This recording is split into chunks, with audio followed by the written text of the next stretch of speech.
আসসালামু আলাইকুম প্রিয় দর্শক, আজকে আমরা একটা রোগী নিয়ে কথা বলবো। রোগী হচ্ছে neck muscle with right frozen shoulder.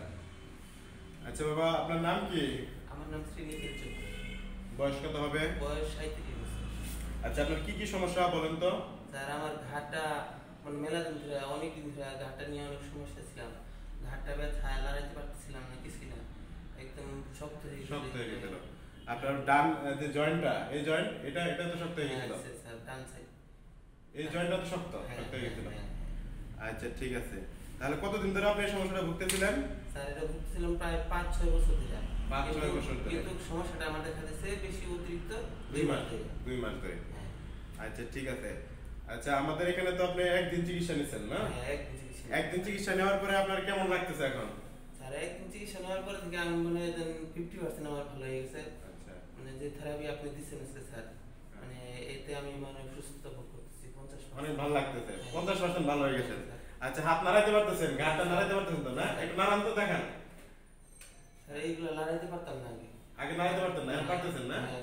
ঘাটটা নাড়ান। এখন কি কোনো সমস্যা? না স্যার, এখন আর সমস্যা লাগে না, হালকা লাগে, বেশি এখন হালকা না?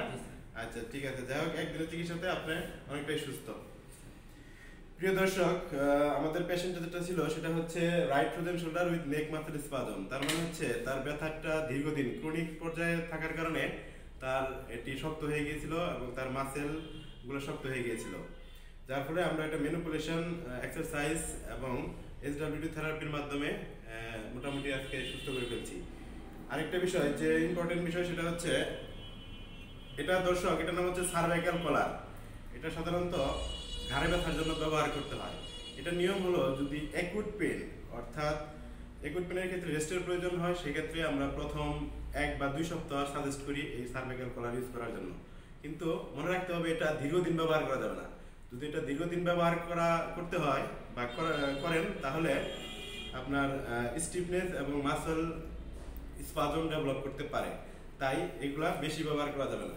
তবে কিছু কিছু রোগীর ক্ষেত্রে, যেমন পিএলআইডি কিংবা ডিসপ্লাসের ক্ষেত্রে অবশ্যই আপনাকে এটা ব্যবহার করতে হবে। কিন্তু মাসল স্পাজম বা ফ্রোজেন শোল্ডার এসব রোগীর ক্ষেত্রে এটা ব্যবহার করার প্রয়োজন নেই। আরেকটা ইম্পর্টেন্ট বিষয়, সেটা হচ্ছে যে রেস্ট বলতে আমাদের রেস্টে থাকা অবস্থায় অবশ্যই এক্সারসাইজ করতে হবে।